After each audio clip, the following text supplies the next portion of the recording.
Eu sou o Amílcar Correia e este é o P24. Negociações falharam, mas a Rússia ainda não ganhou a guerra. A second day of US-mediated peace talks between Russia and Ukraine have broken up after 2 hours, with both sides saying negotiations were difficult, but that more talks had been agreed. A terceira ronda de negociações entre a Rússia e a Ucrânia, com vista a um cessar-fogo, foi em vão, como ouvimos na abertura deste episódio num noticiário da BBC. O presidente ucraniano Volodymyr Zelensky explicou que em Genebra, onde decorreram as negociações, esteve mais próximo de concluir as negociações na via militar do que na via política. Percebe-se porquê. A Rússia exige que a Ucrânia ceda ao território que controla do Donetsk como condição para o fim da guerra, e os Estados Unidos querem que Kiev faça concessões territoriais antes de fornecer garantias de segurança, o que, num caso e no outro, para Zelensky é inaceitável. As negociações entraram, portanto, num impasse, e um sinal disso é o facto de os dois principais negociadores dos Estados Unidos, Steve Witkoff e Jared Kushner, não terem participado no último dia de negociações. Qual será o passo seguinte? Ainda vamos a tempo de um cessar-fogo até o verão, completando o presidente dos Estados Unidos, Donald Trump. O convidado do episódio 2, Manuel Serrano, especialista em assuntos europeus e política internacional, afirma que a Rússia ainda não ganhou. As receitas desceram, o déficit aumentou e um novo pacote de sanções, o 20º, que a União Europeia irá aplicar, vão, na certa, criar dificuldades à economia russa e ao seu esforço de guerra. Mas, no final de contas, diz Manuel Serrano, Vladimir Putin só cederá quando for obrigado a ceder. Bem-vindos ao P24, o seu dia começa aqui. Manuel Serrano, bem-vindo a mais um P24 para falarmos sobre a Ucrânia. As negociações terminaram em Genebra esta semana sem nenhum desfecho. A Ucrânia tem sido pressionada a ceder território primeiro e só depois disso é que poderia obter garantias de segurança dos Estados Unidos. O cenário não seria mais fácil para chegar a um acordo se essas garantias fossem apresentadas pelos Estados Unidos em primeiro lugar? Olá, Amílcar. O ponto central desta ronda negocial foram sobretudo as concessões territoriais e garantias de segurança. É isso que neste momento determina quem assume o risco estratégico inicial. E o que Volodymyr Zelensky já disse várias vezes, e continua a dizer, e não vou entender bem, é que qualquer compromisso territorial só poderá ocorrer após garantias credíveis dos aliados, sobretudo dos Estados Unidos. Recordemos, por exemplo, que Zelensky exige 20 anos, enquanto os Estados Unidos dariam apenas 15. Isto é o que se está a falar neste momento. Mas uma retirada antes de garantias daria à Rússia, acho que a gente consegue entender isto, uma oportunidade estratégica para, de certa forma, retomar operações após um eventual cessar-fogo. E Kiev, logicamente, receia que um cessar-fogo funcione como apenas uma pausa operacional para a reconstrução de capacidades russa, voltar a atacar, e antes de umas eventuais garantias de segurança terem sido realmente decididas ou mesmo aprovadas no Senado norte-americano. E é aqui que isto introduz uma variável interessante doméstica, que é essencial para evitar um novo memorando de Budapeste, um tipo de papel que a Rússia não respeitaria, e depois Donald Trump, obviamente, tentaria rasgar, que já conhecemos, não é? Mas o que está em causa é a criação de uma zona desmilitarizada e uma eventual área de comércio livre no pós-guerra no Donbass, incluindo as pessoas lembrar-se-ão do famoso Fortress Belt, composto por 4 grandes cidades e várias ilhas e povoações. E a Ucrânia também pressiona, não sabemos exatamente aqui em Genebra, também voltou a falar disto, mas daquela Força Internacional de Manutenção de Paz, algo que Moscou já recusou terminantemente. Lavrov, entre outros, já transmitiram que seria um alvo legítimo. Ou seja, como Moscou admite, seria apenas a presença de forças policiais ou da Guarda Nacional Russa naquele perímetro. Mas convém recordar aqui, que acho que é interessante também, alguns pontos, porque uma das dimensões essenciais do esforço russo de guerra é aquela chamada guerra cognitiva, que é aquela típica do KGB, hoje entrega ao FSB, aquela manipulação, jogos de sombras, mentiras, influência mediática. E para as pessoas terem noção, na Segunda Guerra Mundial, o exército da União Soviética avançou cerca de 1.500, 1.600 km de Moscou a Berlim. E hoje em Donetsk o avanço russo é apenas de 60 km, ou seja, é equivalente à distância entre Washington e Baltimore. Ou seja, que a realidade é que a Rússia não consegue reunir força suficiente para romper as linhas ucranianas, ou que mesmo naqueles casos em que consegue, tem dificuldade em consolidar depois ganhos. Isto foi o que assistimos, por exemplo, nos últimos dias, com as forças ucranianas a conseguirem empurrar as tropas russas, fala-se de 9,5 km, em algumas zonas, e libertar mais de uma dezena de localidades no espaço de apenas uma semana, ou seja, dificultando, de certa maneira, esta análise militar também do terreno, os preparativos russos para uma eventual ofensiva de verão sobre Zaporizhia. Nesta trajetória, Putin não conseguiria mudar a situação, ou seja, nos primeiros 3 anos, a Rússia estava a reforçar o exército. Agora, no final deste ano, no final do ano passado, 2025, perdia mais homens do que conseguia recrutar. Ou seja, as tropas estão mal treinadas, com baixa moral, uma elevada deserção, e a perda de acesso ao Starlink é um tema interessante também do apoio à artilharia. Ou seja, isto choca, porque é que eu elenquei estes pontos todos, me parece interessante de uma resposta, de certa maneira, a esta narrativa de guerra cognitiva, de que a Rússia já ganhou e a Ucrânia perdeu.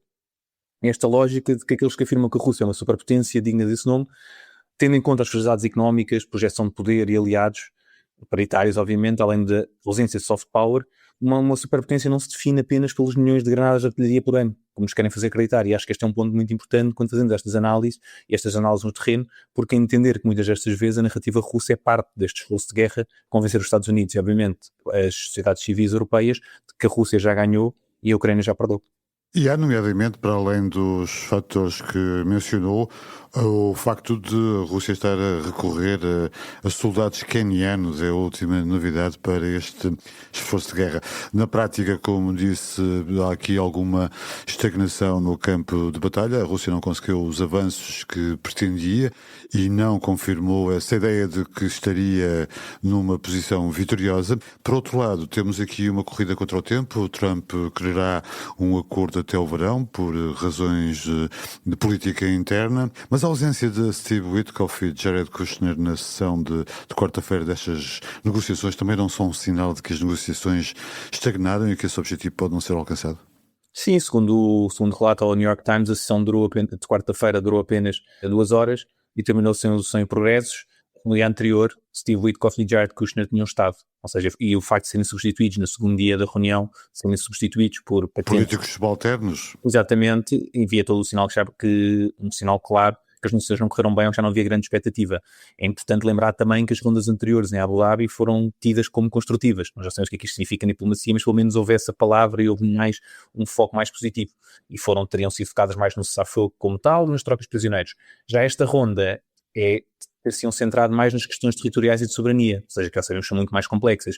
E há aqui uma dimensão militar que me parece muito interessante, que é de Vladimir Medinsky, porque entregar a liderança da delegação russa, desta vez a Medinsky, é visto e foi interpretado pelos ucranianos como um endurecimento da pressão de Moscou. Ou seja, o Zelensky acusou a Rússia de tentar prolongar as negociações, e podemos entender porquê, porque Medinsky, e não estou a exagerar quando digo isto, é um aprendiz de Goebbels, é aquele que tende a criticar os líderes europeus, como Kaja Kallas, dizem que Kaja Kallas não é diplomática ou que não devia estar nessa posição porque não tem esta capacidade e que tem traumas. Muita gente chega a dizer que tem traumas com a Rússia, que acho que são entendíveis no histórico. Devia antes ler ou ouvir o que pensa o negociador-chefe do Kremlin, nomeadamente sobre a alegada supremacia racial russa.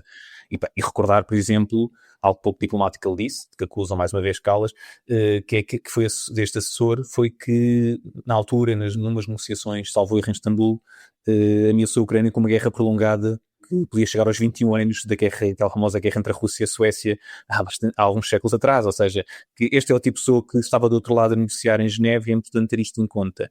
E depois porque Putin não quer negociar, porque entende que os russos e a economia russa serão capazes de aguentar mais do que os ucranianos, com o apoio europeu e com a paciência do Presidente dos Estados Unidos. Apesar do estado calamitoso da economia russa e de se começarem a fazer sentido os efeitos da inflação, a nível de alimentação, do cabaz alimentar, todos estes pontos, a Rússia acredita, plenamente, provavelmente estar errados ou não, que nós vamos ceder antes, nós, europeus, a paciência americana e a resiliência ucraniana vai ceder antes que a Rússia e que a Rússia vai conseguir ganhar porque vai aguentar durante mais tempo este esforço de guerra. Obviamente tem uma vantagem clara, não é? Todos entendemos qual é que a Rússia é uma autocracia, não é uma democracia, e o que a sociedade civil tenta impor ou não na Rússia conta de pouco comparativamente com o poder repressivo do Kremlin. A Europa não faz parte da negociação. Lembro-me que na última conversa em dezembro que tivemos aqui neste podcast, o Manuel dizia que é preciso acabar com a ideia de que a Europa não serve para nada, era o título desse episódio. A ausência da União Europeia em Genebra fragiliza a posição ucraniana de alguma forma? Em primeiro lugar, acho que é importante dizer que, por um lado, os russos e os seus porta-vozes nas televisões, que acho que é importante também dizer isto, afirmam que a Europa não quer negociar com a Rússia, que instou a Rússia a prolongar a guerra, porque desde a Cimeira de Bucareste da NATO, já vimos esta narrativa várias vezes, em 2008, terá uma agenda oculta para destruir a Rússia ou para limitar a Rússia. Mas, mais uma vez, isto é manipulação, porque é guerra cognitiva, porque Macron já abriu as portas em negociações e outros já o fizeram, e quando isso aconteceu, a resposta foi que os russos só o fariam quando Kaja Kallas, por exemplo, saísse. E quando Kallas saísse, certamente depois exigiriam que saísse von der Leyen e depois António Costa, e porque não Merkel, só Macron. Isto responde à mesma lógica aplicada a Zelensky. Entendem que deve haver eleições quanto antes, alegando um déficit democrático, mas obviam depois que não há eleições livres na Rússia, desde que Putin se consolida no poder. Só um exemplo, não é? E há Estados onde não impera a democracia, apesar da guerra. Noutros a democracia já apareceu há muito tempo, mas isso interessa pouco a quem analisa ideologicamente a política internacional. Mas a realidade é que os russos não querem a Europa nas negociações, nem os Estados Unidos. Ou seja, querem obrigar a Ucrânia a ceder, os russos por motivos geoestratégicos, os americanos por motivos económicos. Dmitriev, um destes conselheiros assessores de Putin, assinou com aquele chamado The Greatest Deal, que diziam que podia chegar a 12 bilhões, estou a dizer bem bilhões de dólares, para convencer Trump a acabar a guerra em termos favoráveis ao Kremlin. Num trio, digamos assim, quase paralelo de negociações. E tentou, digamos assim, apelar a Trump através disto, que é a única coisa que ele entende que é esta vertente económica transacional. Obviamente que estes valores estão altamente inflacionados para convencer Donald Trump. E, logicamente, os europeus questionam o grau de concretização das garantias prometidas por Washington, porque, tendo em conta os episódios recentes, não precisamos ir muito longe, desde Davos, a segurança de Munique, passando pela Groenlândia, a União Europeia está praticamente, o Reino Unido, a financiar a Ucrânia e a acelerar dentro do possível a adesão à União Europeia, numa fórmula que sugere uma certa entrada gradual e condicionada. E este objetivo aqui, e este acho que é muito importante, quando falamos que a União Europeia não está a fazer nada, não está a inverter as regras para que a Ucrânia entre na União Europeia. O que está a fazer é, de certa maneira, encontrar fórmulas para que não seja Viktor Orbán a bloquear o acesso da Ucrânia de uma forma completamente interessada para ele, e já sabemos que a aliança que ele tem com Vladimir Putin e com Donald Trump é bastante conhecida. Isto não significa, no meu entender, que a União Europeia não possa fazer mais, porque isto é realmente importante agora, e estamos no momento certo para isso, porque já há notícias sobre isto, que antes do dia 24, que marca os 4 anos, seja aprovado o 20º pacote de sanções. E este pacote prevê uma proibição total dos serviços marítimos para o petróleo russo, em coordenação com outros países do G7. E isto poderia agravar ainda mais o estado da economia russa e exportação de petróleo. Isto é muito importante, isso porque, segundo cálculos, salvo erro, do Moscow Times, até ao final de 2025 a produção de petróleo na Rússia caiu para o menor nível dos últimos 15 anos. Ou seja, aquela narrativa de que a Rússia está lindamente, que a economia russa está a funcionar lindamente, que as sanções não têm impacto, já sabemos que é falsa. E também sabemos que há menos compras por parte da Índia, que pode chegar a 600 mil menos barris de petróleo, e contrariamente ao que nos querem fazer acreditar, e volta esta narrativa, a esta lógica, porque acho que é importante repetir isto, a Rússia ainda não ganhou. E se houver vontade política europeia e interesse americano, sabemos que o interesse americano é semelhante ao que existe noutros cenários, para não entrar noutras áreas geopolíticas e noutras zonas do mundo, onde realmente os Estados Unidos têm interesse em se envolver realmente de uma forma clara, se houvesse uma milésima de uma centésima desse interesse aqui, este conflito já teria resolvido há muito tempo. O tema aqui, que nós já percebemos, é que Donald Trump o que quer é que esta guerra acabe quanto antes, para extrair os máximos possível benefícios da sua normalização das relações dos Estados Unidos com a Rússia. Isto é o que está aqui em cima da mesa. Daí os russos estarem há bastante tempo, desde Anchorage, desde há muito tempo, Dmitriev, sobretudo nestas negociações paralelas, de tentar aliciar os Estados Unidos, Donald Trump, para fechar quanto antes a guerra, um cessar-fogo muito prejudicial à Ucrânia, que beneficia o Kremlin, mas garantido aos Estados Unidos lucros enormes depois de negociações com a Rússia de acordos de minerais, de energia, tudo o que No seja. espírito de Anchorage, um acordo seria fácil se respeitasse essas premissas que dariam à Rússia tudo aquilo que ela aparentemente pretende neste confronto. Nesta terceira ronda terão existido avanços entre militares, negociações mais rápidas e eficientes entre militares para um cessar-fogo, reconheceu Zelensky, do que na vertente política. Depois desta ronda, o que é que se poderá seguir? Algo semelhante a 3, ainda sem Europa, e será isso suficiente para garantir aquilo que aparentemente Trump pretende até ao verão? E até que ponto é que estas novas escaramuças que se avizinham, por exemplo, no Irão, poderão relegar para um segundo plano, um plano de subalternidade mediática, o confronto entre Rússia e Ucrânia? Não, aqui a última pergunta, eu aqui acho que os temas políticos dificilmente serão resolvidos até que Vladimir Putin queira mesmo negociar. A Rússia continua a exigir a cedência do território ainda controlado pela Ucrânia, no Donbass, algo que a Ucrânia obviamente jamais aceitaria sem contrapartidas robustas. Voltamos ao início da conversa, não é? Ou seja, tendo em conta uma guerra ideológica, isto não é sobre apenas a Ucrânia, é sobre o lugar da Rússia no mundo. Congelar os números atuais sem ganhos adicionais, digamos assim, dificilmente permitiria a Putin declarar a vitória, ou seja, uma derrota interna. Já para Kiev, obviamente, ter posições fortificadas seria um revés estratégico enorme, com consequências catastróficas para curto, médio e, sobretudo, longo prazo. Eu acho que isto é fácil de entender. O tema aqui é que dificilmente haverá qualquer tipo de fumo branco sem uma reunião mais alto nível entre Donald Trump, Volodymyr Zelensky e Vladimir Putin. Idealmente, isto sou eu a pensar, a sonhar quais, obviamente, porque sabemos como é que funcionam neste momento as coisas, com o Presidente da Comissão Europeia ou com o Presidente do Conselho Europeu presentes. Agora, o tema aqui é que Moscou acredita que tem vantagem no terreno e incentivos para prolongar o conflito. que dizem que entre cerca de 18 a 24 meses poderia consolidar o controle sobre o Donbass. Mas o tema é que a viabilidade de qualquer acordo volta ao mesmo ponto, dependerá sempre da alteração do cálculo custo-benefício de Vladimir Putin quanto à continuação da guerra. A Rússia acredita que pode aguentar mais, foi aquilo que eu dizia ao princípio, com a Ucrânia, do que o apoio europeu e com a paciência americana. E é por isso exatamente, Milka, que eu acho que é importante demonstrar que isso não acontecerá.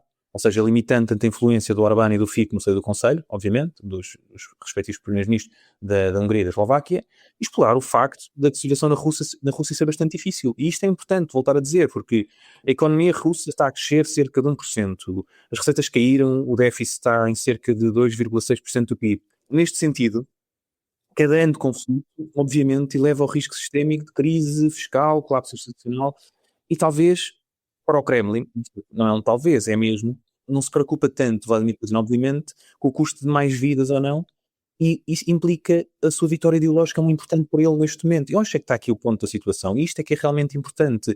E concluindo com a pergunta que o Milcar fez sobre o Irão, eu acho que há sempre o risco do Donald Trump de olhar para um lugar do mundo, desviar a sua atenção, e agora de repente ficou mais no Irão do que na Rússia, na guerra Rússia e Ucrânia, na altura foi também com Gaza, como pode acontecer na Venezuela, como pode acontecer em Cuba, muitas frentes abertas. Eu acho que isto é especialmente importante por duas razões, e falámos também de junho, e que queria resolver tudo isto antes do verão, para depois se dedicar às eleições intercalares nos Estados Unidos. Eu acho isto muito importante também, porque nós sabemos o que é que acontece quando um presidente dos Estados Unidos perde, e tradicionalmente perdem desde Bush em 2002, perdendo o controle da Câmara dos Representantes, tradicionalmente o que os presidentes fazem é olhar mais para a política internacional. E isso ainda em Donald Trump não ter olhado pouco para a política internacional. E corremos o risco de Donald Trump ainda olhar mais para a política internacional e poder estar neste Conselho da Paz, que foi falado hoje, de tudo o que está a acontecer, e ainda temos um colapso maior a nível internacional, com mais frentes abertas umas a seguir às outras. Resumindo e concluindo, para não me alongar mais, o que eu acho neste momento essencial é, não estando a Europa na mesa das negociações, a Europa ter capacidade de influenciar fora da mesa das negociações. Isto passa, primeiro, o 20º pacote de sanções ser o mais robusto possível e afetar o esforço económico do esforço de guerra russo, ponto 1.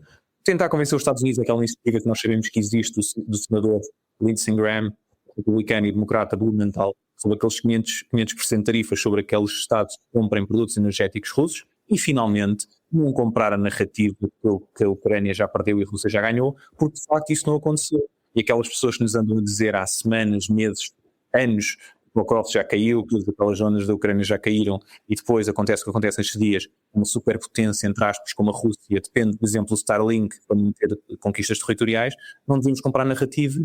Temos que nos fazer valer por nós próprios, como europeus, mas isso obviamente implica-se entender o que é que está em causa e obviamente tentar lidar com o sistema que temos neste momento. Isso implica, do ponto de vista da União Europeia também, no meu entender, lidar com o desafio interno que temos. Não significa castigar Viktor Orbán ou Roberto Fico ou quem seja por ter posturas diferentes, implica sim que a União Europeia tem uns determinados valores que se tem que respeitar. Quem não quiser pertencer à União Europeia, respeitar esses valores intrínsecos à União Europeia, deve sair ou não deve pelo menos bloquear. Isto é o que está aqui em causa. E devemos exigir o mesmo que exigimos à Ucrânia, deve ser exigido a estes Estados-membros dentro da União Europeia que não respeitam esses valores.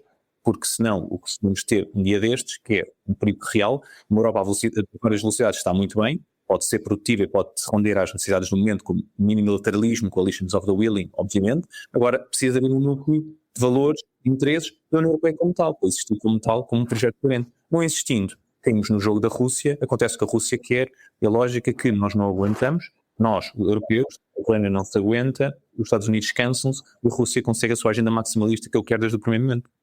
Manuel Serrano, obrigado por ter vindo ao P24 para nos explicar o que é que está a passar neste momento nas negociações entre a Rússia e a Ucrânia. Obrigado, Amilcar. Termino com esta sugestão. Temos de nos manter fora da política, porque se fizermos filmes políticos, então entramos no campo da política e o nosso é o trabalho do povo, não é o dos políticos. Esta frase do realizador alemão Wim Wenders, na conferência de imprensa do Festival de Berlim há uma semana, onde presidou o júri da competição, fez explodir uma grande polémica. Mas o que é, afinal, um cinema político?